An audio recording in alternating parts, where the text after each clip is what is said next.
Hi, I'm Sophia, and I'm going to be discussing the sliding filament theory. So, the sliding filament theory is what is used to explain why our muscles contract on a daily basis. The sarcomere contains multiple thick myosin and thin actin filaments that are lined up next to each other. When the muscle contracts, the sarcomere is shortened. This is due to these filaments sliding next to each other, which in turn leads into a contraction. This is directly known as the sliding filament theory. The molecular basis is formed by the nerve impulse, which causes the release of positive calcium ions, which is the starting point of the contraction. The troponin on the actin are bound by calcium ions, which causes displacement of the tropomyosin on the actin filament. This opens up the myosin binding sites, which is a key part of causing the contraction.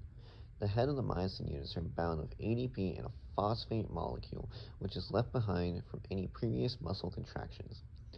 The phosphate molecule is released, and then the head will bind with the open myosin binding site, which is located on the actin. The filaments then glide right by each other because of the head pushing them along. This process is powered by the chemical energy stored within their heads. After the movement, the heads release the ADP molecules.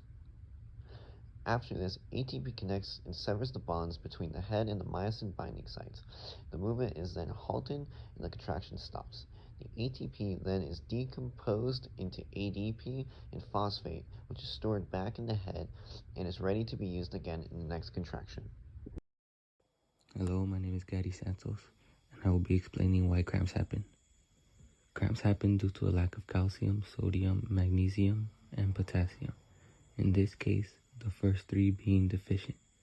This happens because the muscles are able to flex, but no longer have the required nutrients to release, therefore causing the cramp to remain until enough of the needed calcium and other nutrients arrive in the area.